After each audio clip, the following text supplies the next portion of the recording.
አማርኛ መገናኛ ብዙሃን ሐሰተኛ ዜናዎችን በማሰራጨት ገንዘብ እንደሚያገኙበት ታዋቂ ጋዜጠኞችና ዓለም አቀፍ የሚዲያ ባለሙያዎች አጋለጡ። የህልውና ዘመቻውን በአጭር ጊዜ ማጠናቀቅ የተደረጉ ያሉ ጫናዎችን የማስቆም አቅም ይኖረዋል ሲሉ የደብረ ታቦር ዩኒቨርሲቲ የፖለቲካል ሳይንስ መምህራን ተናገሩ።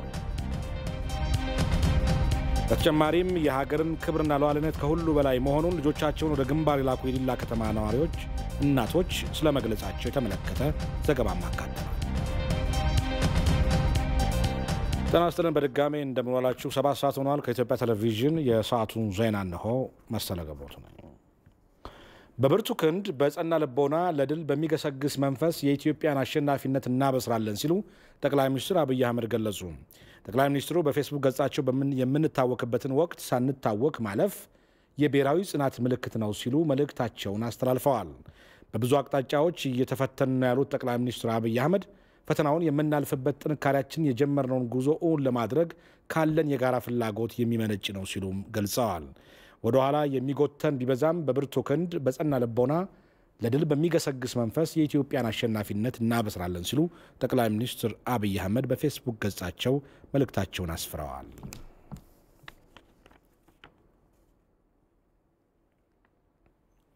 አሸባሪዎቹን ህወሓትና ሸኔን የሚያወግ ሰላማዊ ሰልፍ በሲዳማ ክልል ዛሬ ተካሂዷል። የክልሉ ህዝብ በሰላማዊ ሰልፉ ላይ የህልውና ዘመቻውን በመደገፍ ለሀገር መከላከያ ሰራዊት ያላቸውን አጋርነት ማሳይተዋል። በስነ ስርዓቱ ላይ በመገኘት መልእክት ያስተላለፉት የሲዳማ ክልል ርዕሰ መስተዳድር አቶ ደስታ ሌዳሞ የሽብር ቡድኖችን ዕድሜ ለማሳጠር ለቀረበው ሀገራዊ ጥሪ የክልሉ ህዝብ የሚያደርጋቸውን ድጋፎች በተደራጀ መንገድ እንዲያጠናክር አሳስበዋል።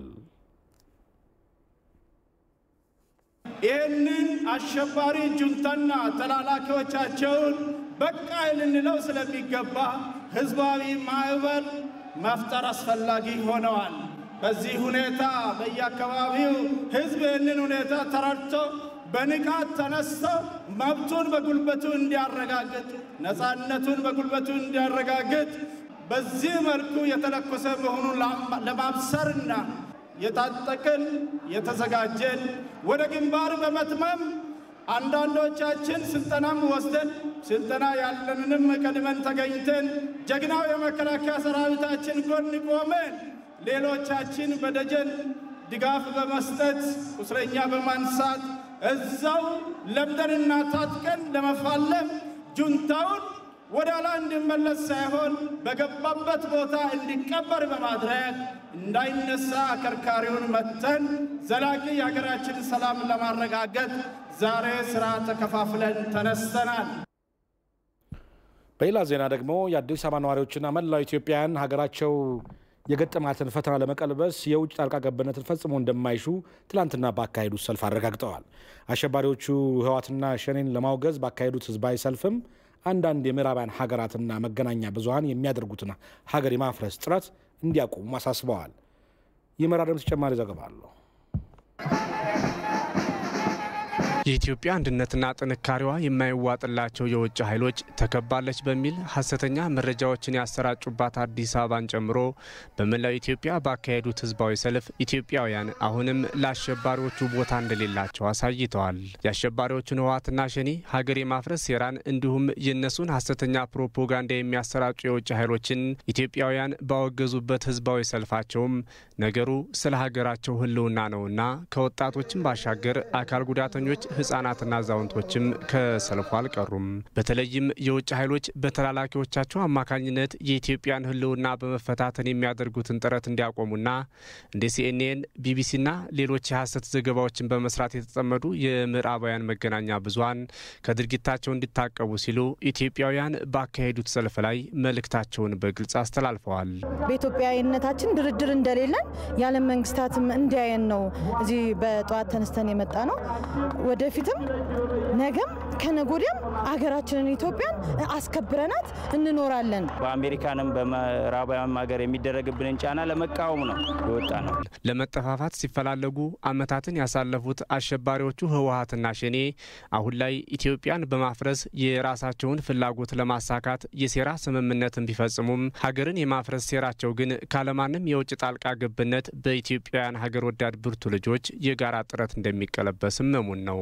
ኢትዮጵያን ለውጭ ጠላት አሳልፈው ለመስጠት የተነሱና በህዝብ ላይ የግፍ ብትርን እያሳረፉ ያሉት አሸባሪዎቹ ህወሓትና ሸኔን ከእንግዲህ አንታገስም ያሉ ኢትዮጵያውያንም አካባቢያቸውን በንቃት መጠበቅ ወደ ግንባር መዝመትና የወገንን ጦር ለመደገፍ ከጫፍ ጫፍ በእንቅስቃሴ ላይ ናቸው። ወጣቱ ለመኖርም ሀገር ሲኖር ነው፣ መስራት ሀገር ሲኖር ነው፣ ተኝተሽ መነሳት ሀገር ሲኖር ነው፣ ወልዶ ማሳደግ ሀገር ሲኖር ነው፣ ማስተማር ሀገር ሲኖር ነው።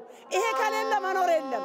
የኢትዮጵያ ወጣት ዛሬ ሆ ብሎ ተነስቷል። አይደለም ዛሬ ጥንትም ቢሆን ለዚህ ተበግሮም አቅም አሁንም ደጋግመን ማስረገጥ ምንችለው ኢትዮጵያ የምትበታተን መስሏቸው ነው። 27 ዓመት የተሰራው ስራ ኢትዮጵያን በታትነናል፣ ከፋፍለናል፣ ላይተናል ብለው ነበር። ግን አይሆንም። ሀገራቸው በዚህ ወቅት የተቀናጀ የውጭ ጫና የተከፈተባት መሆኑንም የተገነዘቡት ኢትዮጵያውያን የሀገራቸውን ጉዳይ ለመፍታት የውጭ ጣልቃ ገብነትን ፈጽሞ አንሻም በማለት ለዓለም አቀፉ ማህበረሰብ አሳይተዋል።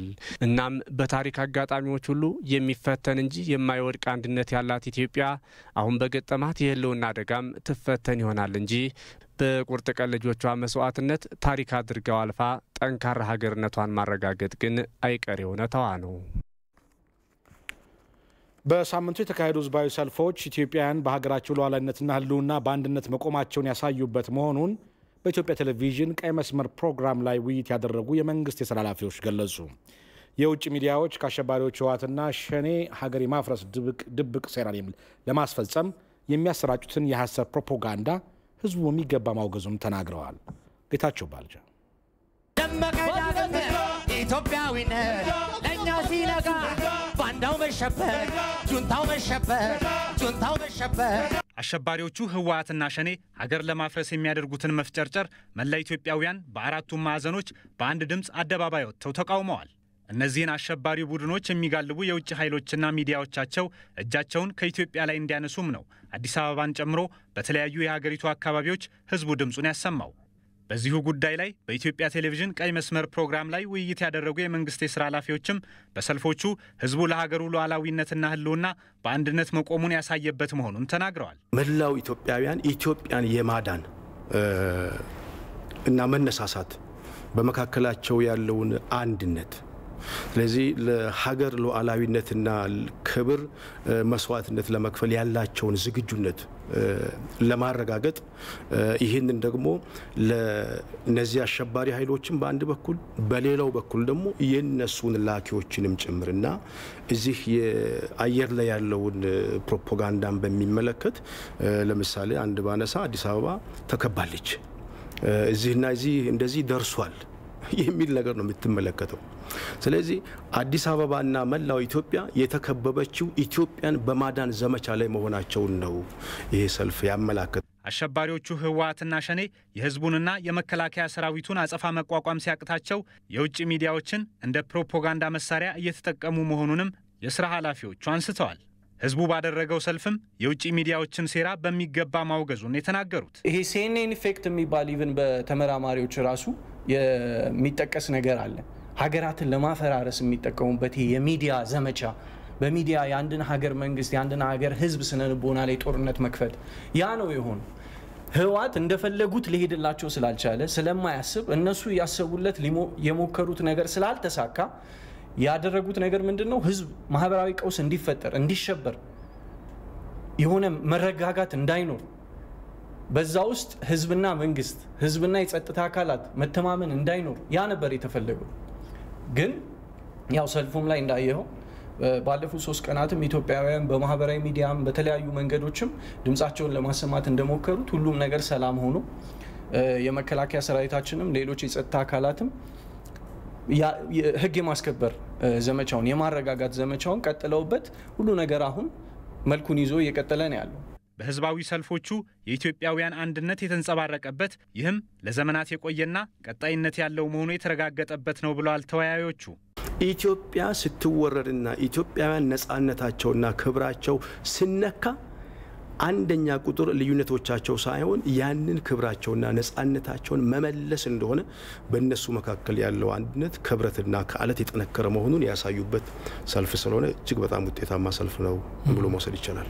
ለጥቁር ህዝቦች የነጻነት ተምሳሌት መሆን የሚችል አድዋን የሚያክል ትልቅ የድል በዓል ሁላ ያለን ህዝብ ነን።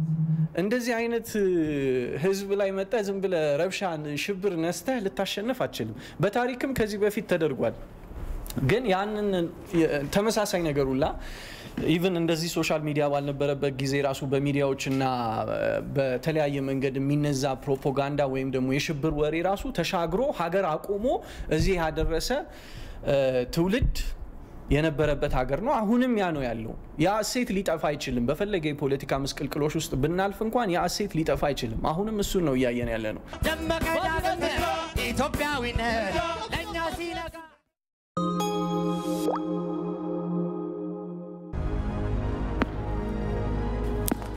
እነዚህ ታታሪ ሰራተኞች ቀን ከሌት የሚተጉ ህይወት በምትሰጠን ፈተና በጥንካሬ የሚጋፈጡ ናቸው በላባቸው ጠብታ በቀጥታ መስመር የሚጓዙ ፈታኙን የኑሮ ጣውረድ ተቋቁመው ብሩህን ጊዜ ለማየት በጽናት የሰሩ የራሳቸውን ዛሬ ትናንት የገነቡ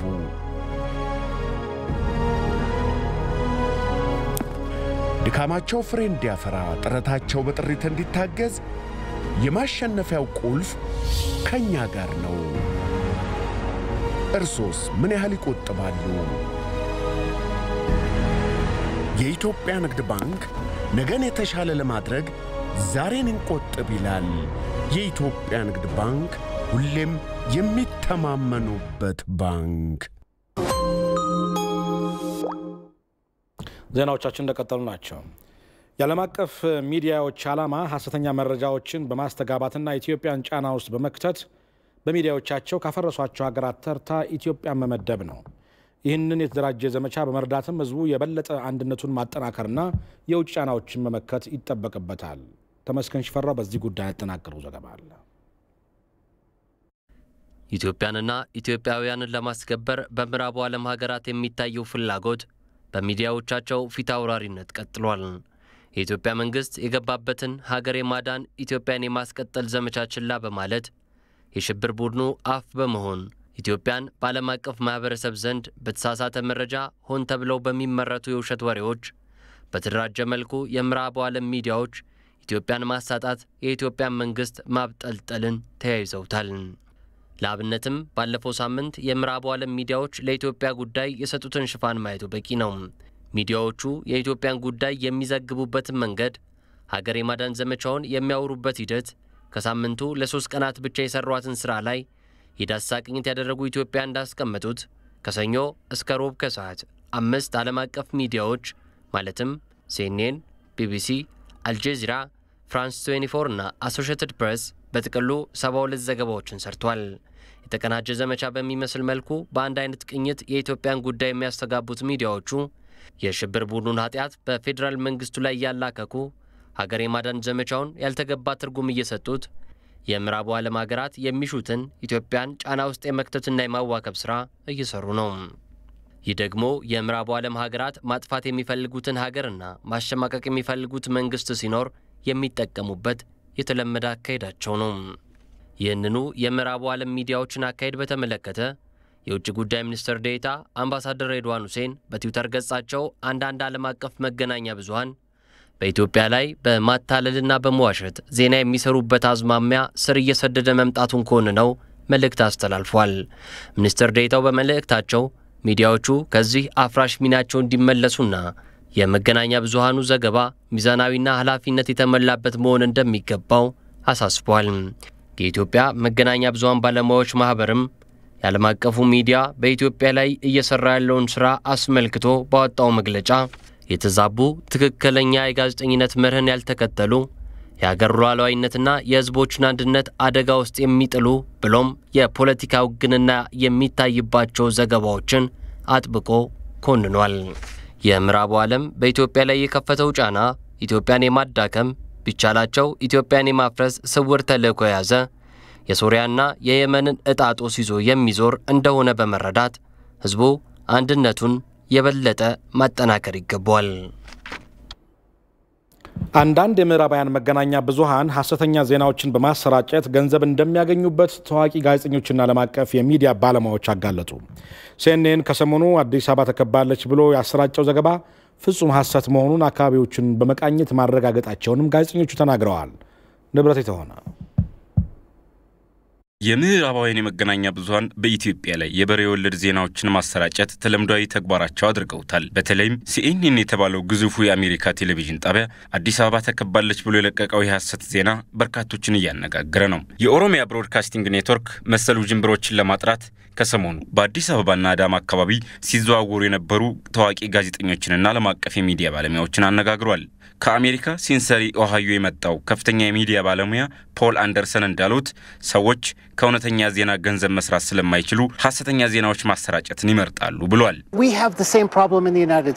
እኛም በአሜሪካ መሰል ችግሮች ያጋጥሙናል። በሐሰተኛ ዜና የተነሳ ሰዎች ይገደላሉ። የሆነ ነገር ስትሰሙ ትንሽ ማገናዘብ ማሰላሰል ያስፈልጋል እንጂ የስንቱ ሕይወት በከንቱ ያልፋል በሐሰተኛ ዜና የተነሳ። ከዚህ ማን ተጠቃሚ ነው ብትለኝ ሰዎች በሐሰተኛ ዜና ገንዘብ ይሰራሉ። ጥሩ ዜና እኮ ገንዘብ አያስገኝም እንደ ሐሰት ዜናው።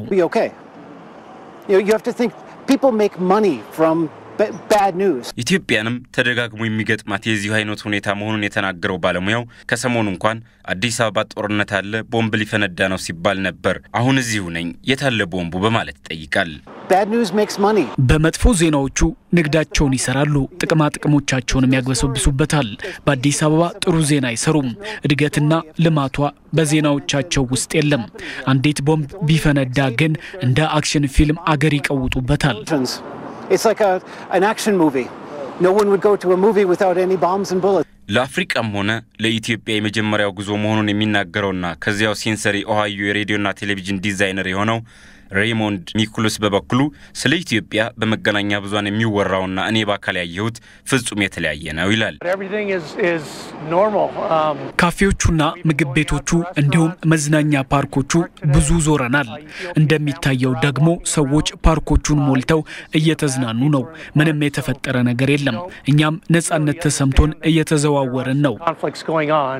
But so far, we feel very safe and things seem like they're normal. ማንኛውም ሀገር ውስጥ ግጭት ይገጥማል የሚለው ደግሞ ከዩጋንዳ የመጣው ጋዜጠኛ ዴነስ ዱክ ሲሆን ከአዲስ አበባ 100 ኪሎ ሜትር ርቄ አዳማ ነው ያለሁት። ሚዲያዎቹ መሬት ላይ ያለውን ሳይሆን ለሌሎች ሚዲያ ተቋማት በጥሩ ገንዘብ የሚሸጥላቸውን ዜና ይሰራሉ ብሏል። I'm in Ethiopia right now.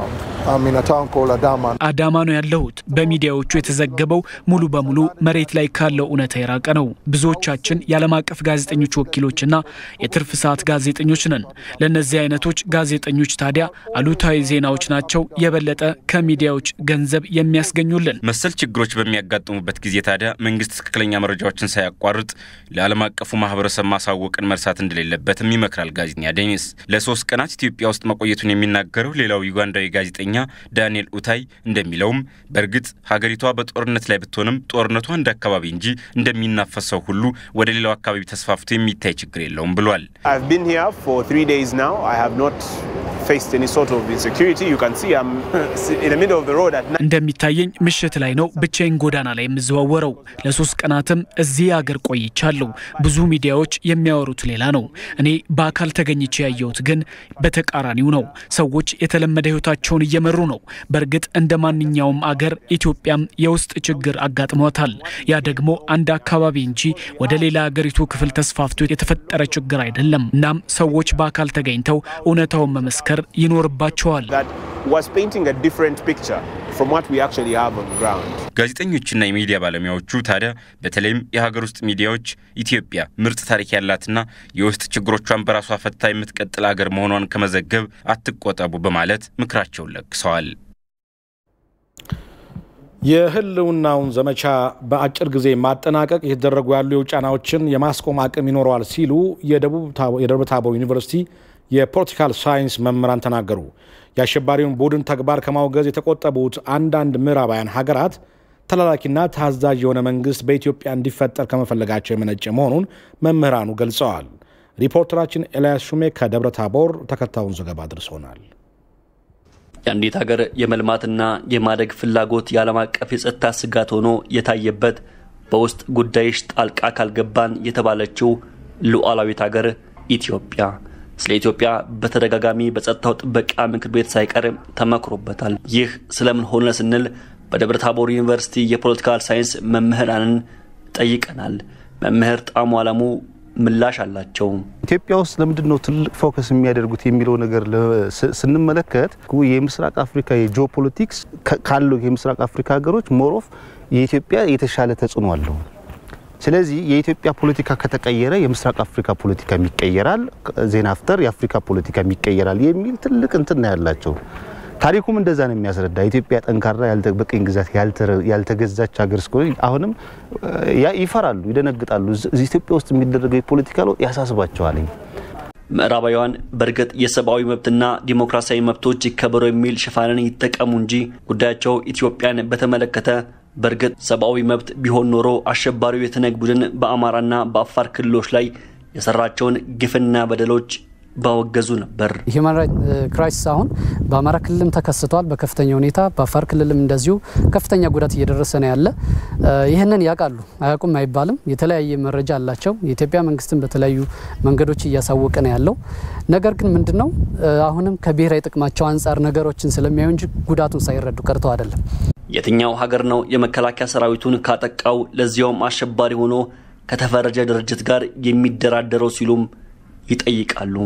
በአሜሪካ ስሌት አይደለም አሜሪካ አካባቢ አይደለም ከሷ ጂኦፖለቲክስ የተጠጋውን አፍሪካ ውስጥ ያሉትን ሩቅ ምስራቅ ያሉትን አሸባሪዎች እናጠፋለን የሚል ኮሚትመንት ወስደው ብዙ ቢሊየንስ ዶላር መድበው እንቅስቃሴ ሲያደርጉ ነበር። ሪሊ አጥፍተውታል ወይ ሌላ ጥያቄ ነው።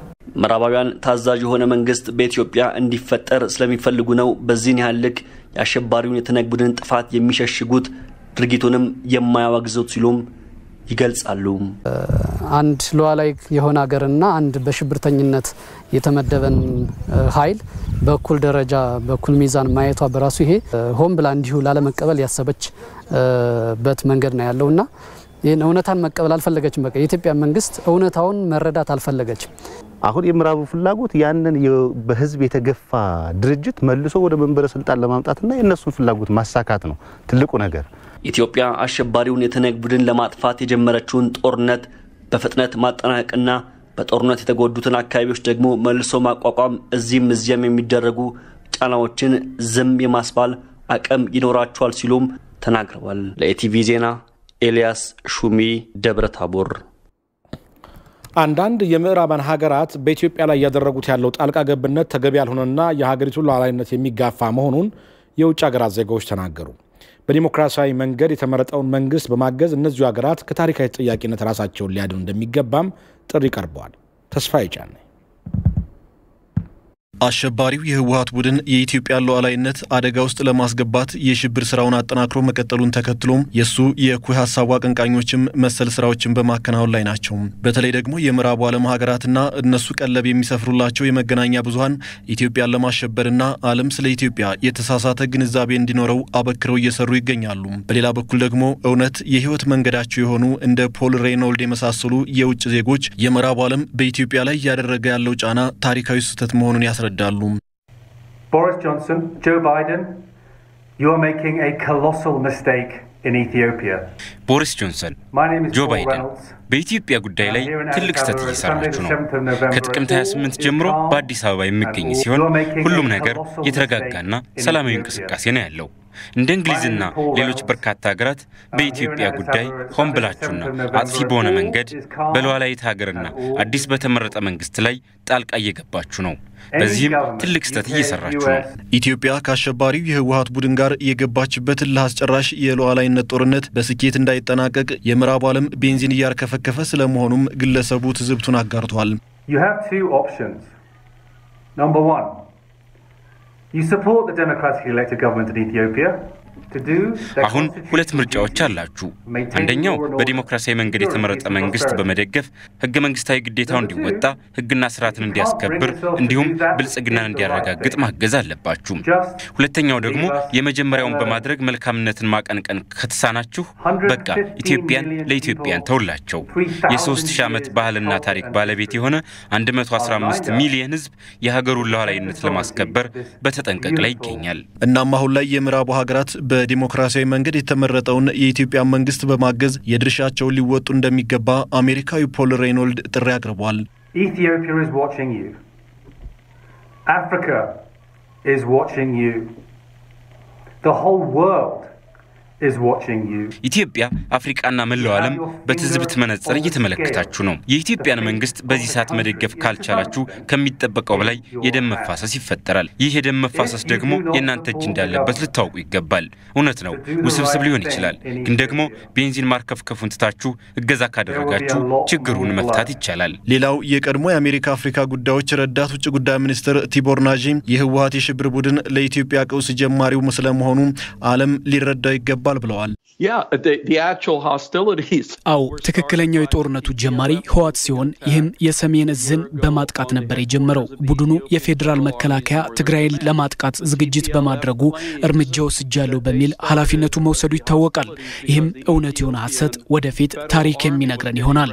ነገር ግን የህወሓት ጥቃት ከአሜሪካው የእርስ በርስ ጦርነት አጀማመር ጋር የሚመሳሰል ሲሆን የሳውዝ ካሮላይና ሚሊሻዎች እንደጀመሩት አይነት የሚመሳሰል ነው። ዓለም አቀፍ መገናኛ ብዙሃንም ከተሳሳተ የመረጃ ስርጭታቸው ሊታቀቡ እንደሚገባም እነዚሁ የውጭ ዜጎች መልእክታቸውን አስተላልፈዋል። አሜሪካ በሰብአዊ እርዳታ ስም በሶሪያ ውስጥ ጉዳይ የመግባት ችግሮች እንዲባባሱ ያደረገችውን አይነት እንቅስቃሴ በኢትዮጵያ ላይ እየደገመችው መሆኑ ተገለጸ። በአፍሪካ ቀንድ ፖለቲካ የራሷን ፍላጎት ለማሳካት እንዲቻላት አሸባሪው ህወሓት ኢትዮጵያን ለማፍረስ እየሄደበት ያለውን ርቀት መደገፍ የሚል ፖሊሲ መከተሏም ተመላክቷል። ቶማስ አይሉ ምዕራባውያኑ ሀገራት ኢትዮጵያን አንበርክከው ለመግዛት ያመቻቸው ዘንድ አረመኔው ህወሓት በእርግጥ ሁነኛ መሳሪያቸው ሆኖ ማገልገሉን ቀጥሏል። የታዲያ የሽብር ቡድኑን ወደ ስልጣን ለመመለስ ከተናበበ የሚዲያ ዘመቻ እስከ የኢኮኖሚያዊ ማዕቀቦችንና የፖለቲካ ጣልቃ ገብነቱ ያፈጠጠ እውነታ ሆኖ መጥቷል።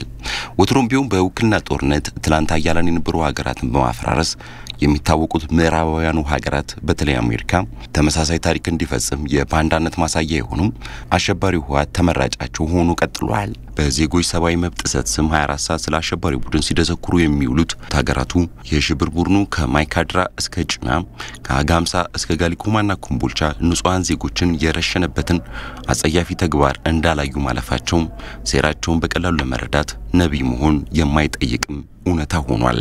አንድሪው ኮይቦክ አሜሪካ በኢትዮጵያ ላይ ያደረገች ያለው ድቅል ጦርነት ወይንም ሃይብሪድ ዋርን በተመለከተ ባሰፈረው ሀታ ላይ አሸባሪው ህወሓት ኢትዮጵያ ወደ ጦርነት እንድትገባም ካደረጋት የሰሜን እዙ ጭፍጨፋ ጽንፈኛው ኃይል ኢትዮጵያን ለማፍረስ ከና አሜሪካ ጋር የተመሳጠረበትን እኩይ አካሄድም ያብራራል። አሜሪካ ባልተጨበጠ መረጃ በትግራይ ክልል የዘር ማጥፋት ወንጀል ተፈጽሟል ትላለች። በእርግጥ በመንግስት በኩል ተቀባይነት ያላገኘና በተጨባጭ መረጃ ላይ ያልተመሰረተ እንደሆነም ያትታል። የታዲያ በኢትዮጵያና በኤርትራ ባለስልጣን ላይ ማዕቀብ የጣለችበትን ጊዜ አስታውሶ የኢትዮጵያ መከላከያ ሰራዊት ትግራይ ክልል ለቆ ቢወጣም የሽብር ኃይሉ ምዕራባውያኑ ሀገራት በእርዳታ ስም የተለያዩ መሳሪያዎችን ድጋፍ ማድረግ ተወሽቆ ከከረመበት የቀበሮ ጉድጓድ በመውጣት በአማራና በአፋር ክልሎች ላይ ወረራ መፈጸሙን እንዳላየ ማለፏም አሜሪካ በኢትዮጵያ ላይ የምትከተለው ፖሊሲ አይን ያወጣ አድሎን ተከተለ በመሆኑ ፕሬዝዳንት ጆ ባይደን ዳግም ፖሊሲያቸውን እንዲያጤኑት ጠቅላይ ሚኒስትር አብይ አህመድ በግልጽ የላኩትን ደብዳቤም ሀተታው ይተነትናል።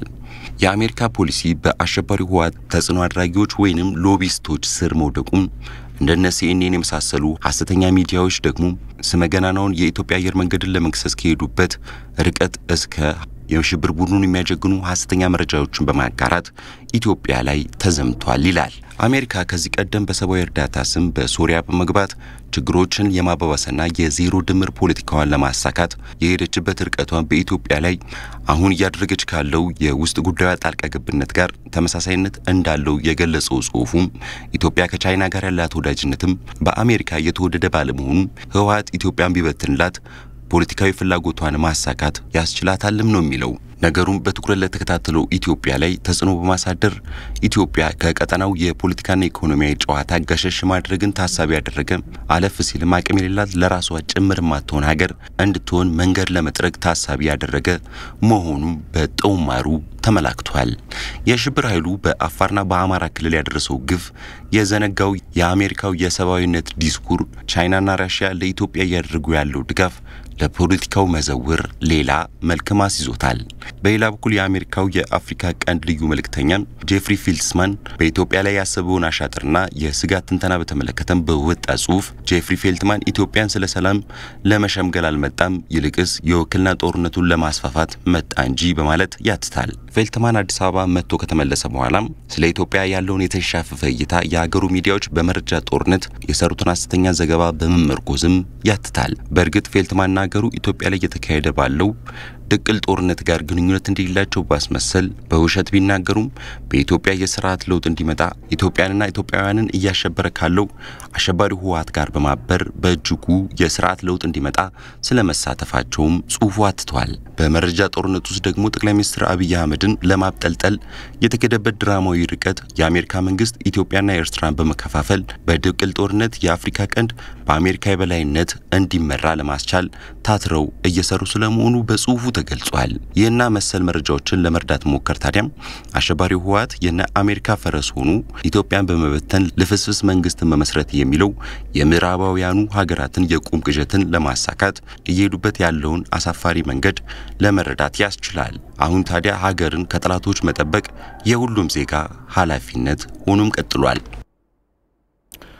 ከዚሁ ጋር በተያያዘ እዚህ እንግዳ የነበሩት የኮሙኒኬሽን ባለሙያ አቶ ነጻነት ተስፋዬ እንዳሉት የምዕራባውያን መገናኛ ብዙሃን ኢትዮጵያ ላይ በሚሰሩት የተሳሳተ ዜና የሀገሪቷን ስም በማጠልሸት በሁሉም መስክ ፈተናዎቿ እንዲበዙ ያደረጉ መሆናቸውን ገልጸዋል። ሲያሉትን ተካተን እንመለስ። ኢትዮጵያ አሁን በጥሩ የለውጥ ደረጃ ላይ ነው ያለችው። እንደዚህ አይነት ነገሮች ብዙ ጊዜ ለውጭው ዓለም ያሰጋቸዋል። ሁለተኛ አሁን በእነዚህ ሚዲያዎች ላይ ትኩረት ያልሰጠ ነው። ከነዚህ አሁን ስማቸው ከሚጠቀስ ሚዲያዎች በተጨማሪ የግብጽ ሚዲያ ምን እየሰራ ነው ያለው? አሁን ሰሞኑን በደንብ አሁን የግብጽ ሚዲያ ትሬስ ብናደርግ ስላየሁት ነው የምናገረው። እነሱ ከሚያቀርቡት ውጭ በተጨማሪ በጣም ሰፋ ያሉ ዘገባዎች በግብጽ ሚዲያ ላይ የተሰሩ ነው። አሁን ወረራው እስከ አዲስ አበባ ጫፍ እንደደረሰ ብዙ ሰው አዲስ አበባ ውስጥ ያሉ ብዙ ባለስልጣናት ከሀገር እንደወጡ የመሳሰሉት ነገሮችን በሚዲያዎቻቸው አማካኝነት እያሰራጩ ነው ያለው። ይሄ እንዲህ አይነት ነገሮች ግብጽ ይህንን ዜና አስባ ለህዝብ አስባ ምሰራ አይደለም። እነዚህ ተቋማት ይሆን ተብሎ የኢትዮጵያን ጥላሸት ለመቀባት ኢትዮጵያ ላይ ያለውን መጥፎ ገጽታ እንዲመጣ ለማድረግ ታስቦ የሚደረጉ ነገሮች ናቸው። ይሄ ሲሆን ምን ይሆናል? ወደ ሀገሪቱ የሚመጣ ኢንቨስትመንት ይቀንሳል። ወደ ሀገሪቱ የሚመጡ የውጭ ሰዎች ቁጥር ይቀንሳል። ሀገሪቱ በተለያየ መስክ ሁሉ ልትጎዳ ትችላለች። የኢትዮጵያ መገናኛ ብዙሃን ባለስልጣንም በሀገር ውስጥ ሆነው የተሳሳተ ዜና ለምዕራባውያን ሚዲያዎች የሚያቀርቡ ጋዜጠኞች አሰራራቸውን እንዲያስተካክሉ እርምጃ ሊወስድ እንደሚገባ አቶ ነጻነት ተናግረዋል። የሀገር ውስጥ መገናኛ ብዙሃንም የውጭ መገናኛ ብዙሃን የሐሰት ዜና ሲያሰራጩ ወዲያውኑ የማጋለጥ ስራ ሊሰሩ ይገባልም ብለዋል። የሰውን ስለልቦና ለመጉዳት የህዝቡን ስለልቦና ለመጉዳት ተብሎ ታስቦ የሚደረጉ ይሆን ተብሎ ታቅዶ የሚሰሩ ስራዎች ናቸው። በነገራችን ላይ ይሄ ምንጊዜም በፕሮፓጋንዳ ስም የሚሰሩ ስራዎች ናቸው። ፕሮፓጋንዳ ምንጊዜም ዓላማና ግብ አለው። በአብዛኛው ውሸት ላይ ነው የሚያተኩረው። ቅጥፈት፣ በውሸት ሰውን ማሳመን፣ የሰውን ጭንቅላት ሀምር ማድረግ፣ መጠቅጠቅና ሰው ይህንን ውሸት እውነት ነው ብሎ ወደ ማመን እንዲሄድ ነው የሚያደርገው። ስለዚህ አንደኛ እንዲህ አይነት ነገሮች የሚሰራጩበትን መንገድ ወዲያውኑ ሀገር ውስጥ ያሉ ሚዲያዎች ተከታትለው የሚያጋልጡ አሉ። ተከታትለው ያጋልጡ ይሄ ነገር ውሸት ነው ብሎ የሚያቀርቡ አሉና ይሄንን በመደበኛው ሚዲያ አማካኝነት በብዛት ለህዝብ እንዲደርስ ማድረግ ያስፈልጋል። በየቋንቋው እንዲደርስ ማድረግ ያስፈልጋል። አሁን ኢትዮጵያ ቴሌቪዥንም ሌሎችም ሚዲያዎች በተለይ አሁን ሶሻል ሚዲያ ላይ የሚቀርቡትን ነገሮች ሰዎች እያጋለጡ ይሄ ነገር ስህተት ነገር መረጃ ተላልፏል ሲባል ወዲያውኑ ያጸፋ ስራ መሰራት መቻል አለበት። ሀገር ጦርነት ውስጥ ነው ያለችው። ከዚህ ጦርነት ደግሞ ያጸፋ ፕሮፓጋንዳ የግድ ያስፈልጋል። ኢትዮጵያውያን ከጊዜ ወደ ጊዜ በትዊተር የማህበራዊ ትስስር ገጽ ላይ የሚያደርጉት ተሳትፎ እያደገ በመምጣቱ ከሰሞኑም በኢትዮጵያውያን አጀንዳ የሚሆኑ ሀሳቦች እንዲታደጉ አድርጓል። ይህም አንዳንድ ምዕራባውያን በሁሉም መልኩ ኢትዮጵያ ላይ እያደረጉ ያለው ጫና በተጠናከረ መልኩ መቀጠሉን የሚያመላክት ነው። ዮሐንስ ፍሳ አሸባሪው ህወሓት እስካሁን ሲፈጽማቸው የነበሩ ወንጀሎችን ለዓለም አቀፉ ማህበረሰብ በማጋለጥ ረገድ የትዊተር ማህበራዊ ትስስር ገጽ አዎንታዊ ሚና ተጫውቷል። በተለይ አሸባሪ ቡድኑ በወረራቸው የአማራና አፋር ክልሎች የፈጸማቸውን የጅምላ ጭፍጨፋ ወንጀሎች ዓለም እንዲያውቁ በማድረግ ረገድ ኢትዮጵያውያንና ትውልደ ኢትዮጵያውያን በትዊተር የማህበራዊ ትስስር ገጽ የሚያኮራ ተግባርም ፈጽመዋል። ይሁንና የአሸባሪ ህወሓት ሞግዚት ነን የሚሉ አንዳንድ የምዕራባውያን ሀገራት በግልጽ ክብሯና ነጻነቷን አስጠብቃ የቆየችን ሀገር በተለያየ መልኩ ጫና በማድረግ ፍላጎታቸውን ለማሳካት እየሞከሩ ይገኛል። በቅርቡ እንኳን ለሀቅ የቆሙ ለኢትዮጵያ የሚሟገቱ የተባበሩት መንግስታት ከፍተኛ የሥራ ኃላፊዎችን በማገድ ከቀረጥ ነጻ የንግድ ዕድል አግባባልነት ኢትዮጵያ እንድትታገድ ያለ ረፍት እየሰሩ ያሉት ምዕራባውያንና ግዙፍ ኩባንያዎቻቸው ከሰሞኑ ደግሞ የትዊተር ኩባንያ በትዊተር ማህበራዊ ትስስር ገጽ በተደራጀ መልኩ የኢትዮጵያውያን ሐሳቦች እንዳይስተናገዱ የትዊተር ትሬንዶች እንዲቆሙ አድርገዋል። ከዚህም በተጨማሪ በትዊተር ማህበራዊ ትስስር ገጽ ተጽዕኖ ፈጣሪ የሚባሉ ኢትዮጵያውያን ግለሰቦችንም የትዊተር አድራሻ እንዲዘጋም ያደረገ ነው። ይህም ተግባር በዋናነት የአሸባሪ ህወሓት ወንጀል እንዳይነገር ብሎም ገመናው እንዳይወጣ የህዝብን ድምጽ ለማፈን ያለመ መሆኑ ግልጽ ነው። ከጊዜ ወደ ጊዜ ኢትዮጵያን በተለያየ መልኩ ጫና ላይ ለመጣል እየባዘኑ ያሉት ምዕራባውያንና ግዙፍ ዓለም አቀፍ ኩባንያዎቻቸው አሁንም የኢትዮጵያውያንን ድምጽ በማፈን የሚለወጥ ነገር እንደሌለ ህዝቡ ወደ አደባባይ በነቂስ በመውጣት ምላሽ እየሰጠም ይገኛል። በሌላ በኩል ከኢትዮጵያ ጎን የቆሙ ሌሎች አፍሪካውያን ወንድም ህዝቦችም በትዊተር ማህበራዊ ትስስር ገጻቸው ኢትዮጵያን የምንደግፍበት ጊዜው አሁን ነው፣ ምክንያቱም ኢትዮጵያ የአፍሪካ የነጻነት ተምሳሌት ሀገር በመሆኗ እያሉ ይገኛሉ። በዋናነት ምዕራባውያን የነጻነት ተምሳሌቷን ሀገር ለማዳከም የፈለጉት ተላላኪ መንግስት ያላት ኢትዮጵያን መፍጠር ከተቻለ ያንን በሌሎች አፍሪካውያን ላይ መድገም ቀላል እንደሆነም ስለተገነዘቡ እንደሆነ ገልጸዋል። አሸባሪ ህወሓት የተዳከመና ሊጠፋ እንደሆነ ሲገነዘቡ በቻሉት አግባብ ሁሉ ኢትዮጵያን ለማዋከብ እየተወተረተሩ የሚገኙት ምዕራባውያን አሁንም ሊመከቱ የሚችሉት በተባበረ የህዝብ ክንድ በመሆኑ ሁሉም ኢትዮጵያዊ ለሀገሩ ክብርና ሉዓላዊነት በሚችለው ሁሉ ተጋድሎ ሊያደርግም ይገባል። ወራሪውን የህወሓትና ሸኔን ጥቃት ለመመከት በቁርጠኝነት እንደሚሰሩ የኤፍራታና ግድም ያጣይና ሸዋሮቢት ከተማ አስተዳደር አመራሮችና የጸጥታ አካላት ገለጹ። አሸባሪዎቹ ህወሓትና ሸኔ ዳግም እንዳያንሰራሩ ለማድረግ በስነ ልቦና በሰው ኃይልና በትጥቅ በቂ ዝግጅት ተደርጓልም ብለዋል። ሂሩት አልታሰብ የአሸባሪው የህወሓትና የሸኔ ቡድን ጥቃትን ለመመከትና በአጭር ጊዜ ውስጥ የመጨረሻ ግብዓተ መሬታቸውን ለማጠናቀቅ በቁርጠኝነት እንደሚሰሩ የኤፍራታና ግድም የአጣዬና ሸዋሮቢት ከተማ አስተዳደር አመራሮችና የጸጥታ አካላት ገለጹ።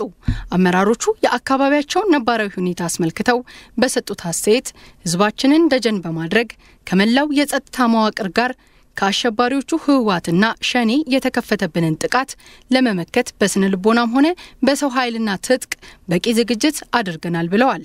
አካባቢን በደንብ ነቅቶ የመጠበቅ አንድ ጋር ሆኖ ተደራይቶ የመጠበቅ በተለይ አሁን ሰርጎ ገቦች ሰርገው ገብተው ሊያጠቁን ይችላሉ። ሰብረው ገብተው መሐከላችን ተኩስ ሊከፍቱ ይችላሉ። እሱ እንዳይሆን ቀድሞ ዙሪያውን ጠብቆ መጠበቅ በጣም ያስፈልጋል። የኦሮሞ ህዝብ ተቆርቋሪ ይመስል የነበረው ኦነግ ሸኔ ከህወሓት ጋር በመቀላቀል ህዝቡ ላይ በፈጸመው ጥቃት ለህዝቡና ለአመራሩ ስጋት መሆኑን በመረዳት የአማራና የኦሮሞ ህዝብ በጋራ እየተዋጉት መሆኑን የኤፍራታና ግድም ወረዳ ዋና አስተዳዳሪ አቶ ሰለሞን አልታዬ ተናግረዋል። ኦነግ ሸኔ ለኦሮሞ ማህበረሰብ ስጋት ነው ማለት በተለይ የሱን አስተሳሰብ የማይቀበሉ አመራሮች የሚሆኑ ግለሰቦችን ማጥቃት፣ መግደል፣ ማሳደድ ነው የሚፈልገውና እኛ ውይይት እናረጋለን በሰላም ኮሚቴም በሀገር ሽማግሌም አመራር ለአመራር በዚህ በኩል የኛን ጥሶ ተበትኖ የመጣለ በዚህ በኩል የናንተ ይመክት በዚህ በኩል እኛን መክታለን በሚል ጥሩ የሆነ ግንኙነት ነው እያደረግን ያለ ነው። የአጣዬ ከተማ ከንቲባ አቶ አገኘው መክቴ ኦነግ ሸኔ በአካባቢያቸው መሽጎ እንዳይንቀሳቀስ ሰፊ ስራ እየሰሩ መሆኑን ገልጸዋል። የኦነግ ሸኔ አካባቢያችን ላይ መሽጎ በተለይ ሁለቱም ብሔር አጋጭቶ እና የተለያየ በህልውናችን ላይ ችግር እንዳያመጣ ቀድሞ መዘጋጀት እንዳለበት ለማህበረሰቡ ቀድመን ግንዛቤ ፈጥረናል። ወጣቱ እንዲዘጋጅ፣ ሚሊሻው እንዲዘጋጅ፣ አመራሩም እንዲዘጋጅ፣ ማህበረሰቡ ሁሉም አካባቢውን ነቅቶ እንዲጠብቅ የማረክ ስራ ቀድመን ሰርተናልና እስካሁን የኦነግ ሸኔ እንቅስቃሴ ከተማችን ውስጥ ገብቶ ጥቃት ያደረሰበት ሁኔታ የለም። የኤፍራታና ግድም የአጣዬና ሸዋሮቢት ወጣቶችም አሸባሪዎቹን በመደምሰስ ሀገራቸውን ነፃ ለማድረግ ከመቼውም ጊዜ በላይ መዘጋጀታቸውን ገልጸዋል። ዝም ብሎ ሰው በወሬ ይበረግጋል፣ ይሸሻል። የለም እኛ ጋር ሰላም ነው። አካባቢያችንን በንቃት እንጠብቃለን። ጁንታ የሚባል ነገር አይተወቅም። ከመጣም እዚያው ያበቃለታል። የሚያሳስብ ነገር የሚያስፈራ ነገር የለም። አለን እኛ ተመከላከያ ጎን አለን። በቃ ምንም የሚያስፈራ ነገር የለም። አመሰግናለሁ። ዘገባውን ያደረሰን የሰሜን ሸዋ ዞን የመንግስት ኮሚኒኬሽን ነው። የአዳማ ከተማ ወጣቶች የአሸባሪ ህወሓትና ሸኔ ሰርጎ ገቦች እንቅስቃሴ ለመቆጣጠር በምሽት ከጸጥታ አካላት ጋር በቅንጅት እየሰሩ ነው። የአካባቢውን ሰላም ከማስጠበቅ ባለፈም ወጣቱ ከመከላከያ ጎን የመሰለ ፍላጎት እንዳለውም ተናግረዋል። አበል ሙልጌታ በአዳማ ከተማ ያለውን ሰላምና ጸጥታ ለማስጠበቅ ወጣቱ ከጸጥታ አካላት ጋር በትብብር እየሰራ ይገኛል። አሸባሪው ህወሓትና ሸኔ በከተማው ምንም አይነት የጸጥታ ችግር እንዳይፈጥሩ በምሽት ጭምር ቁጥጥር ስራው ተጠናክሯል። ወጣት የዶማ ፎርቅና አየለ ታዱ አካባቢን መጠበቅና ሀገራዊ ለውጡን ማስጠበቅ የሁሉም ህብረተሰብ ተሳትፎን የሚጠይቅ መሆኑንም ተናግረዋል። ህብረተሰቡ የሚደበቅ ነገር ስለሌለ አካባቢውን ጎረቤቱ ከጎኔ ማን ነው ያለው የሚለውን ነገር እየጠበቀ የሚጠራጠረው ነገር ካለ ለፖሊስ አሳልፎ እንዲሰጥ ወጣቱም ደግሞ ወደ ግንባር መሄድ ካለበት ለራሱ ፖሊስ ሆኖ ሰልጥኖ ዝግጁ ሆኖ መጠበቅ መቻል እንዳለበት መልእክቴን አስተላልፋለሁ ለወጣቱ። ሌላው እንደዛው ጅራማ ካና ካምፔን ደረጋጊ ሰካን ይህን ለውጥ ያመጣው ይህ ወጣት ነው። የለውጡ ባለቤትኛው በመሆናችን ለውጡንም መጠበቅኛው ስራ ነው። በብዙ ወጣቶች መስዋዕትነት አጥንትና ደም ተከፍሎበት የመጣ ለውጥንም ለማንም ማሳልፈን አንሰጥም። ወጣቱ በየትኛውም አጋጣሚ የሀገሩንና የአካባቢውን ሰላም ማስጠበቅ አለበት። አሁን በኔ በኩል እና ሌሎችም አሉ ወደ ግንባር ለመሄድ ሁላችንም የሚጠበቅብን አገር ከኛ የሚፈልገው ነገር ካለ ለመሄድ ዝግጁ ነን። ለምን አገር ሲኖር ነው ሰላም ሲኖር ነው የምንኖረው ሰርተን የምንኖረው። ይሄን ያክል ጊዜ ሲጫወትብን ነበር ጁንታው። ያው ደግሞ የጁንታው ሚስት አለ ሸኔ እሱንም ቢሆን ያንዳንዱን በቃ ለሀገር የማይመች ለዜጋ የማይመቸውን ጠቅላላ የገባበት ገብተን አውጥተን ለመንግስት አሳልፈን ለመስጠት ሙሉ ሰውም ዝግጁ ነው። የአዳማ ከተማ የአካባቢ ሰላምና ጸጥታ ማስከበር ምክትል ዳይሬክተር ኮማንደር ከበደ ለገሰ ህብረተሰቡ ከጸጥታ አካላት ጋር በትብብር እየሰራ ይገኛልን ብለዋል። የሽብር ቡድኑ አባላት ሾልከው ወደ ከተማው እንዳይገቡም በትኩረት እየተሰራ መሆኑንም ተናግረዋል። ህዝብ በጣም ተባባሪ ነው። ለዚህ ለሰላም ለጸጥታው የሚከፍለው መስዋዕትነት ሁሉ ይቀበላል፣ ይተባበራል። እኛም ደግሞ ምናልባት ጠላት ሾልኮ እንዳይገባ ዙራ በሙሉ ታጥሮ ነው ያለው። ስለዚህ እዚህም የተገኘንበት ዋናው እንቅስቃሴ በተለይ በባጃጅ የቪክስ ከባድ መኪና ካልሆነ በስተቀር በተለይ ናይት ክለብ ብዙ ሰው የሚሰበሰብበት እንዳይኖር እንግዲህ እንቅስቃሴ እያያችሁ ነው። ቀድመም እንግዲህ እየፈተሽን ነው የመጣን። ለዛ ተብሎ እንግዲህ ይሄ ሁሉ ሰራዊትም እዚህ ቦታ ላይ ደፈጣ ተገኘም ያ ምክንያት በማድረግ ነው። የአዳማ ከተማ እስካሁን ምንም አይነት የጸጥታ ችግር አለመኖሩን የገለጹት የከተማው ፖሊስ መምሪያ አዛዥ ኮማንደር መንግስቱ ይጃራ ህብረተሰቡ በየአካባቢው ለሀገሩ ሰላም በመስራቱ እንደሆነም ተናግረዋል። እስካሁን ድረስ አዳማ አልተደፈረም፣ ወደፊትም አናስደፍርም። አካባቢያችን ደግሞ በብሎክ በተደራጀነው መሰረት በቀጠናችን በብሎካችን በቀበሌያችን ሁላችንም በተሰጠ መመሪያ መሰረት እስካሁን ድረስ አቆይተናል። ዛሬም ደግሞ በጥሩ ሁኔታ ነው ያሳያችሁን። የዛሬ ብቻ ሳይሆን ከዛሬ አመት ጀምሮ ነው ይሄ ስራ ሲቀጥል የነበረው። የማህበረሰብ አቀፍ ፖሊስ አገልግሎት አለ፣ ፓትሮል በየቀጠናው የተደራጀ አለ። ይሄ ሁሉ የጸጥታ መዋቅር አለ፣ መደበኛው ፖሊስ፣ ታጣቂው። ይሄ የሀገር ሀብት ነው ማለት ነው። ወጣቱ በየትኛውም አግባብ የሀገሩን ሰላምና ጸጥታ ለማስጠበቅ ዝግጁ መሆን ይገባዋልም ተብሏል። ዘገባው የኢትዮጵያ ዜና አገልግሎት ነው። የ2013 ዓ.ም የ12ኛ ክፍል ብሔራዊ ፈተና መሰጠት ተጀመረ። የትምህርት ሚኒስትሩ ፕሮፌሰር ብርሃኑ ነጋና የአዲስ አበባ ከተማ አስተዳደር ከንቲባ ወይዘሮ አዳነች አቤቤ የ2013 ዓ.ም የ12ኛ ክፍል ፈተና አሰጣጥ ሂደትን በፈተና ጣቢያዎች ተዘዋውረው ተመልክተዋል። የትምህርት ሚኒስትሩ ፕሮፌሰር ብርሃኑ ነጋ በመላ ሀገሪቱ 617,000 ተማሪዎች ይፈተናሉ ብለዋል። ከነዚህ ውስጥ በመጀመሪያው ዙር 91.5% የሚሆኑት ፈተናውን በመውሰድ ላይ እንደሚገኙም ገልጸዋል። የተለያየ ምክንያት ተራዝሞ የነበረው ፈተና ነው። የ2013 ዓ.ም የማትሪክ ፈተና ነው። በዚህ አመት የሚሰጠው ፈተና ለመውሰድ የተመዘገቡት ወደ 617,000 ናቸው። ከሌላው ጊዜ በእጥፍ ነው የተመዘገበው። አገሪቱ ውስጥ ያለውን ግጭቶች ያሉባቸውን ቦታዎች ከግምት በመውሰድ ወደ 91.5% የሚሆኑ ፈተናውን ከተመዘገቡት ውስጥ 91.5% የሚሆኑት ዛሬ ፈተናውን ይወስዳሉ። የፈተናዎች ኤጀንሲ የትምህርት ሚኒስቴር ሁለተኛ ፈተና በእነኚህ ችግሮች ምክንያት ዛሬ ፈተናውን መውሰድ ለማይችሉት ተማሪዎች በአንድ ወር ባልበለጠ ጊዜ ውስጥ ፈተናውን ተመልሶ መውሰድ የሚችሉበት ሁኔታዎቹ ከተስተካከሉ በኋላ መውሰድ የሚችሉበት ሁኔታ ተረጋግጧል።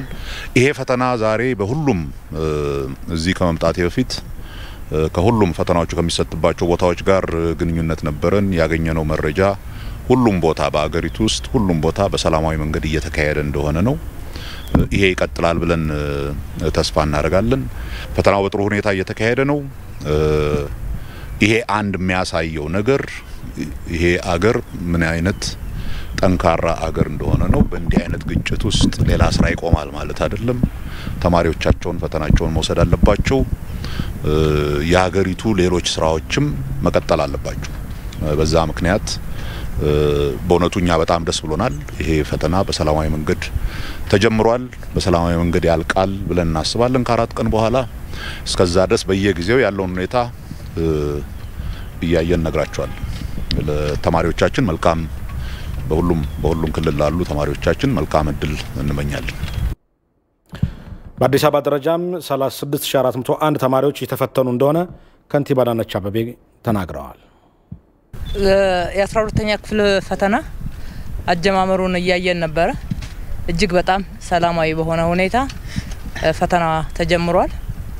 በአዲስ አበባ ወደ 36000 በላይ የሚሆኑ ተማሪዎች ፈተናውን እየወሰዱ ነው ያሉት።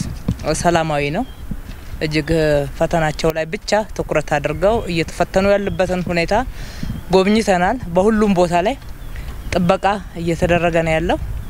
አስፈላጊውም ፍተሻም የፈተና አሰጣጥ ስነ ስርዓቱ በተገቢው ሁኔታ እየተሰጠ ያለ ስለሆነ እንግዲህ የፈተና አሰጣጡም አወሳሰዱ ሁኔታ እጅግ በጣም ሰላማዊ መሆኑንና በተቀመጠው ስታንዳርድ መሰረት እየተሰጠ እንደሆነ ማረጋገጥ እወዳለሁኝ። ለተማሪዎቻችንም መልካም እድል እንዲሆንላቸው እመኛለሁ። ብሔራዊ ፈተናው ከጥቅምት 29 እስከ ህዳር 2 እንደሚሰጥ ሪፖርተራችን ብሩክ ተስፋዬ ዘግበዋል። በተመሳሳይ በአማራ ክልል ሰሜን ሸዋ ዞን በሸዋሮቢት ከተማና ቀወት ወረዳ የ12ኛ ክፍል ብሔራዊ መልቀቂያ ፈተና መስጠት ተጀምሯል።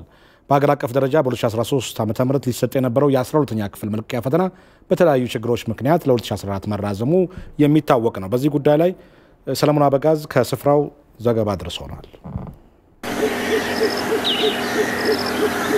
2013 ዓ.ም በሀገር አቀፍ ደረጃ ይሰጣል ተብሎ የነበረው የ12ኛ ክፍል ብሔራዊ የመልቀቂያ ፈተና እንግዲህ በተለያዩ ሀገር አቀፍ ችግሮች ምክንያት ለ2014 መራዘሙ ይታወቃል። እንግዲህ በ2014 ደግሞ ከጥቅምት 29 እስከ ህዳር 2 ድረስ አንዳንድ አካባቢዎች ላይ እንዲሰጥ በተወሰነው መሰረት እኛሁን በምንገኝበት በአማራ ክልል ሰሜን ሸዋ ዞን ሸዋሮቢት ከተማ የሚገኘው የሸዋሮቢት ሁለተኛ ደረጃና መሰናዶ ትምህርት ቤት ላይ ተማሪዎች የ12ኛ ክፍል ሀገር አቀፍ ብሔራዊ መልቀቂያ ፈተናን እየተከታተሉ ነው የሚገኙት። እንግዲህ ቀደም ሲል እንደሚታወቀው በነበሩት ሀገር አቀፍ ችግሮች ምክንያት ነበር ተራዝሞ የነበረው።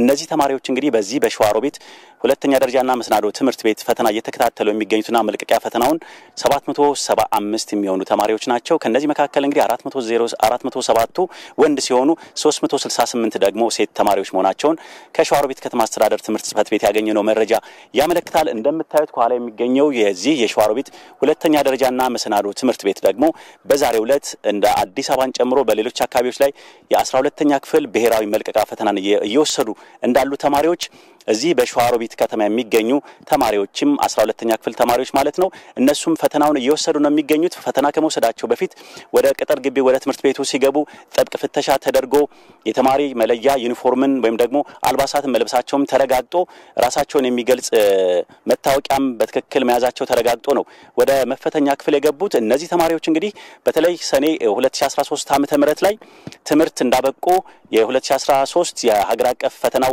መቋረጡ ሲታወቅ ዝም አልተባሉም። እንደ ወረዳ እንደ ትምህርት ቤት ደግሞ መጻፍቶችን እንዲያገኙ በዚያው መሰረት እንደዚሁም ደግሞ ቲቶሪያልና ማጠናከሪያ ትምህርትም እንዲያገኙ ነው የተደረገው። ከዚያ ባለፈ ደግሞ ላይብረሪ ተዘጋጅቶላቸው ከትምህርት እንዳይረቁ እንዲያነቡ ሲደረጉ ቆይተው በዛሬው ዕለት ጥቅምት 29 12ኛ ክፍል የብሔራዊ ሀገር አቀፍ ፈተናን እየተከታተሉ ነው የሚገኙት። እስከ ህዳር 2 ድረስ ደግሞ ፈተናውን ያጠናቃሉ ተብሎ ነው የሚጠበቀው። እንግዲህ ሰላማዊ በሆነ መንገድ ፈተናቸውን እንዲያጠቃልሉ ደግሞ ወይም ደግሞ እንዲያጠናቅቁ እዚህ የጠበቀ ኃይሎች ፖሊሶች ተሰማርተው አካባቢውን በመጠበቅ እነሱ ደግሞ ሰላማዊ በሆነ መንገድ ፈተናቸውን እንዲያጠናቅቁ እየተደረገ ነው የሚገኙት።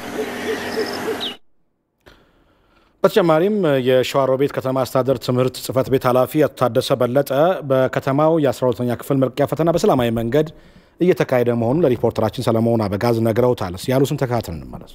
2013 ዓመተ ምህረት ተማሪዎች እንግዲህ በዚህ ቀን እንዲሰጥ የተላለፈበት ምክንያት ያው በተለያየ ምክንያት ተማሪዎች ቅድመ ዝግጅታቸውን እስከሚያጠናቅቁ መንግስትም ባቀደው እቅድ መሰረት እኛም ተማሪዎች የ2013 አሁን እየተማሩ ያሉት የ2014 ናቸው። ግን የ2013 በተለያየ መንገድ ከትምህርት ገበታቸው እንዳይርቁ ትምህርት ቤቱ የቅዳሜና እሁድ የላይብረሪ አገልግሎት እንዲሰጥና ማታ እስከ 3 ሰዓት ድረስ የጥናት አገልግሎት እንዲያገኙ በማድረግ ተማሪዎች ከትምህርት ገበታቸው እንዳይርቁና ከትምህርት ቤቱ ጋር ኮሙኒኬት እያደረጉ የቆዩበት ሁኔታ ነው ያለው።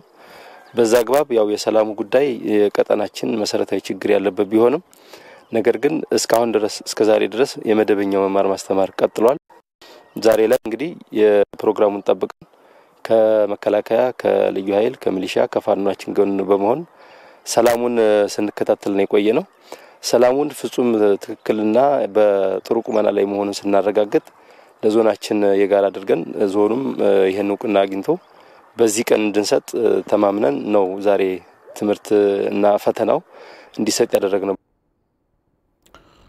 በየዕለቱ ከብቶቻቸው በድርቅ የተነጠቁ የሚገኙ የቦረና አርብቶ አደር ማህበረሰብ አባላት ለምግብ ችግር መዳረጋቸውን ተናገሩ። በመንግስትና በባለድርሻ አካላት እየቀረበ ያለው የእህል ድጋፍ ከተጎጂው ማህበረሰብ ጋር ተመጣጣኝ አለመሆኑን የተጠቆመው መለስ አምዴ በዚህ ጉዳይ ላይ ያጠናቀረው ዘገባ አለ።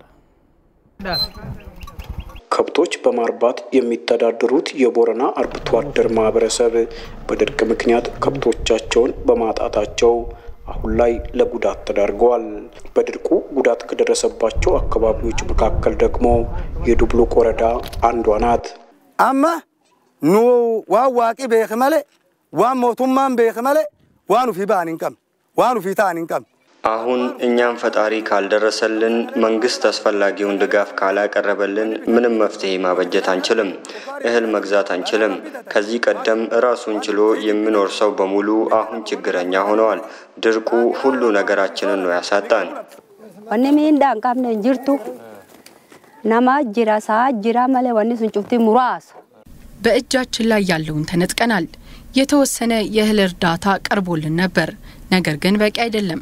አሁን በተለይ ህፃናትና አዛውንቶች ለረሃብ ተጋላጭ የሆኑ ነው። ዛሬ መኖራችንን እንጂ ነገ ምን እንደምንሆን አናቅም። በድርቁ ምክንያት ሰዎች ለችግር እየተጋለጡ ነው ያሉት የዱብሉቅ ወረዳ ምክትል አስተዳዳሪው ጅሎ ገርቦሌ በተለይም ህፃናትና አዛውንቶች አፋጣኝ ድጋፍን ይፈልጋሉ ብለዋል። ነይ ቤላይ ጅራ ሰበብ ኸኒራ ኸየ ነሚ አንቅንያተ ኸሴን አንቅንያተ ጭማ ኸሴኔ በዚህ ድርቅ ምክንያት ሰዎች እየተጎዱ ናቸው። በተለይም ህፃናትና አዛውንቶች ላይ ጉዳት እየተስተዋለ ነው። እንደ ወረዳችን እስካሁን 56 ህፃናትና 196 አዛውንቶች አስቸኳይ የምግብ ድጋፍ እንዲያገኙ ማድረግ ችለናል። ይሁን እንጂ ድጋፉ በቂ ባለመሆኑ አስቸኳይ መፍትሄን ይፈልጋል። እንደ ቦረና ዞን በድርቁ ችግር የደረሰባቸውን የህብረተሰብ ክፍሎች ለመታደግ በመንግስት በኩል የእህል ድጋፍ እየቀረበ ነው ያሉት የዞኑ የአደጋ ስጋት አመራርና የልማት ተነሺዎች ጉዳይ ጽሕፈት ቤት ኃላፊው አቶ ጉዮ ጨርፊ አሁንም የድርቁ ሁኔታ አሳሳቢ በመሆኑ የሁሉንም ትኩረት ይፈልጋል ይላሉ። ያው እስካሁን ድረስ በሰው ደረጃ ወደ ሞት አልገባንም፣ ግን ስጋቱ አለ። ቢሆንም ግን እርዳታው ለ285,000 በላይ ህዝብ ደርሷል። ስለዚህ በኩንታል ሲተመን 43,000 በላይ የሆነ ኩንታል ሁሉም አይነት እንግዲህ ያለበት በቆሎም አለበት ስንዴም አለበት። ይሄ ወደ ህዝቡ የደረሰ ነው። በጋው እየቀጠለ ከሄደ በመሬት ስር ወይ ከከርሰ ምድር ውሃዎች ወደ ታች እየቀነሱ ስለሚሄዱ ሄደው ውሃ የሚንቀዳበት ቦታ ራሱ ማጣት ስለምንችል መንግስትም እንደ መንግስት ውሃ ላይ ትኩረት አድርጎ የሰውን ህይወት ብናተርፍ ለምንድን ነው እዚህ ላይ ሪኩዌስት የሚያደርገው ይሄል እስካሁን ድረስ መድረስ ያለበት ቦታ በቂ ነው ባንልም እንኳን ወይንም አጥጋቢ ነው ባንልም እየደረሰ ነው። ስለዚህ የውሃ ጉዳይ በቀጣይነት ውሃ ከየትም ማምጣት ስለማንችል በቀጣይነት እሱ ላይ ቢሰራ በቦረና ዞን ከደረሰው የድርቅ ጉዳት ባሻገርም በድንበር ግጭት ምክንያት የተፈናቀሉ 166,000 የሚሆኑ ሰዎች ዘላቂነት ያለው ሰብአዊ ድጋፍን ይፈልጋሉ ነው የተባለው። በሌላ ዜና ደግሞ በቦረና ዞን የደረሰውን ድርቅ ተከትሎ እስካሁን ከ33,000 በላይ ከብቶች መሞታቸውን የዞኑ የአደጋ ስጋት ስራ አመራርና የልማት ተነሺዎች ጽህፈት ቤት አስታውቋል። በቀጣይም ችግሩ ሳይባባስ መንግስትና ህብረተሰቡ አስፈላጊውን ድጋፍ እንዲያደርጉም ጥሪ ቀርበዋል። አሁንም መለስ አምዴ ከቦረና ተከታዩን ዘገባ አድርሰዋል። ባለፈው ዓመት የመኸርና የክረምት ዝናብ በቦረና ዞን ባለመዝነቡ በዞኑ 13 ወረዳዎች ድርቅ መከሰቱን ተከትሎ በርካታ ከብቶች ለሞትና ለከፋ ጉዳት ተዳርገዋል። በድርቁ ምክንያት በየዕለቱ ከብቶቻቸውን በሞት እየተነጠቁ የሚገኙት የቦረና አርብቶ አደር ማህበረሰብም የከብቶቻቸውን ህይወት ለመታደግ መኖና ውሃ ፍለጋ ላይ ናቸው። ሰበብ ሮባት ገምሮብ ዲቀያስ ባከናት አቺ ወረገጎ ዳናኒ በዝናብ መጥፋት ምክንያት አሁን በየቦታው ከብቶች እየሞቱ ነው። አሁን ችግሩ ከከብቶች ባሻገርም ወደ ሰው ተሸጋግሯል። ምክንያቱም የኛ ህይወት በከብቶቻችን ነው። ከብቶቻችን ደግሞ በድርቁ እየሞቱ ነው። እኔ 160 ከብቶች ነበሩኝ። እስካሁን 54 ሞተዋል። ከ70 በላይ የሚሆኑት ደግሞ ለከፋ ጉዳት ተዳርገዋል። አሁን ቢቻል መንግስታዊና መንግስታዊ ያልሆኑ ተቋማት የከብቶቻችን ዝርያ እንዳይጠፋ ሊታደጉን ይገባል። አከማታክ ያቶ ፉርዱዋኒ ደብረኒ ጅራን አከ ገንደኸና ሎን ሰዲፊ ሸንተመራታኒ ደብረ እኔ በግሌ 4 ከብቶች ሞተውብኛል። እንደ ቀበሌያችን ደግሞ 350 ከብቶች በዚህ ድርቅ ሞተዋል። አሁን ላይ የተረፉት በህይወት እንዳሉ አይቆጠሩም። ዝናብ ቶሎ ካልዘነበልን አይደለም ከብቶቹ እኛ በህይወት አንቆይም። አሁን ያለን ብቸኛ ተስፋ ፈጣሪ ብቻ ነው። የነዚህ ከብቶችን ህይወት ለመታደግ መንግስታዊና መንግስታዊ ያልሆኑ ተቋማት እንዲሁም ግለሰቦች የመኖ ድጋፍ በማቅረብ ላይ መሆናቸውን የተናገሩት የቦረና ዞን የአደጋ ስጋት አመራርና የልማት ተነሺዎች ጉዳይ ጽህፈት ቤት ኃላፊው አቶ ጉዮ ጨርፊ ድጋፉ ግን ችግሩን በዘላቂነት የሚፈታ አይደለም ብለዋል። በተለይ አጠቃላይ ስናይ መንግስትና መንግስት ያልሆኑ ድርጅቶች አንድ ላይ ወደ 121,000 ቤል ወይንም የታሰረ ሳር እስካሁን ድረስ አቅርቦት ተደርጓል። ይሄ ደግሞ ዞኑ ላይ በተለይ ከብት ላይ የሚመጣውን አደጋ በብዙ ቀንሶታል ብለን እናስባለን። ለምን እስካሁን ድረስ የሞቱት 33,000 ነው። ይሄ ቤል ወይንም ይሄ ሳር ባይመጣ ምን ይሆናል የሚባል ነገር መታሰብ ይችላል። ስለዚህ ብዙ መምጣት ያለበትን ጉዳት አስቀርቷል። እስካሁን ድረስ ቀጣይም ባይሆንም አስቀርቷል ብለን ነው የምናስበው።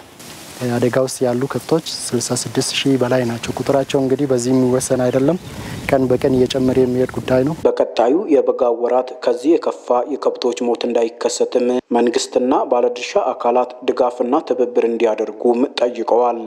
4 የበጋ ወራቶች የሚቀሩንን ይህንን ከብት ይዘን እንሻገራለን የሚል ነገር በጣም አዳጋች ስለሆነ ሁሉም አካላት በዚህ ላይ ርብርብ እንዲያደርግ እንጠይቃለን ማለት ነው። በቦረና ዞን 7 ሚሊዮን የሚጠጉ ከብቶች የሚገኙ ሲሆን አሁን ላይ አብዛኞቹ በድርቅ ምክንያት ጉዳት ደርሶባቸዋል። የሀገርን ክብርና ሉዓላዊነት ከሁሉ በላይ መሆኑን ልጆቻቸውን ወደ ግንባር የላኩ የዲላ ከተማ እናቶች ገለጹ። ልጆቻቸውን ወደ ግንባር ለላኩ እናቶች አስፈላጊው ድጋፍ እንደሚደረግም የዲላ ከተማ ከንቲባ ተናግረዋል። ሂሩት አልታሰብ አሸባሪው ህወሓት በሀገርና በህዝብ ላይ እየፈጸመ ያለውን ግፍ ለማስቆም የመከላከያ ሰራዊትና የጸጥታ አካላት በተለያዩ ግንባሮች እያደረጉት ላሉት ተጋድሎ ኢትዮጵያውያን በተለያየ መንገድ ደጀንነታቸውን እያሳዩ ነው። በየአካባቢው እናቶች ከስንቅ ዝግጅት ጀምሮ ልጆቻቸውን ሳይሳሱ ሀገርን በማስቀደም ወደ ጦር ግንባር መርቀው ልከዋል። የዲላ ከተማ ነዋሪ የሆኑት ወይዘሮ መሰረት ባሻ ጧሪና ቀባሪ ቢያስፈልጋቸውም ሁሉም የሚሆነው ሀገር ስትኖር ነው በሚል 2 ልጆቻቸውን ወደ ጦር ግንባር ልከዋል። አያሌው ሁለት ልጆችን በደስታ ሰጥቻለሁ። ስለዚህ ለኢትዮጵያ ለሀገሬ ክብር ደስተኛ ነኝ። በየአካባቢው ያሉ ባንዳዎችን ከህዝብ ለይተው በማውጣትም በህግ እንዲጠየቁ የማድረግ ስራን እንደሚሰሩ ወይዘሮ መሰረት ይናገራሉ። ውስጥ ያሉትን ባንዳዎች እየመነጠርን እናወጣለን። አይቀርም፣ ተደብቀው አይቀሩም። 4 ልጆቻቸው በተለያዩ ጊዜያት የመከላከያ ሰራዊቱን በመቀላቀላቸው ደስተኛ መሆናቸውን የሚናገሩት ወይዘሮ መድኃኒት ግርማ ደግሞ ልጆቼ ጠላትን አሳፍረው በድል ይመለሳሉ ይላሉ። የተማሩ ነበርም የቀን ስራ ሞተር ይሰሩ ነበር። አቆሞ በመሄዳቸው በጣም ደስ ብሎኛል። አገራችን ኢትዮጵያ እንዳትደፈር፣ አገራችን ኢትዮጵያ ወደፊት ነው እንጂ ወደ ኋላ እንዳትል ነው። ልጆቻቸውን በማዝመታቸው ኑሯቸው ላይ ክፍተት እንዳይፈጠር አስፈላጊው ድጋፍ እንደሚደረግ የዲላ ከተማ ከንቲባ አቶ ተስፋ ጽሁን ዳካ ተናግረዋል። ከዞኑ አመራሮች ጋር በመነጋገር እነኚህ እናቶች 4 ሌሎችን ልጆቻቸውን የሰጡ የላኩሩ እናቶችን በአካል ጎብኝተን መደገፍ ያለባቸውን ድጋፍ ለመደገፍ የዞንና የከተማ መንግስት ከናንተ ጋር በመተባበር ሊሰራ ቃል ይገባል። ዘገባው የኢትዮጵያ ዜና አገልግሎት ነው። እንግዲህ ተመልካቾቻችን የአራት ማዕዘን የዜና ወጃችን በዚሁ አበቃ። በሰላም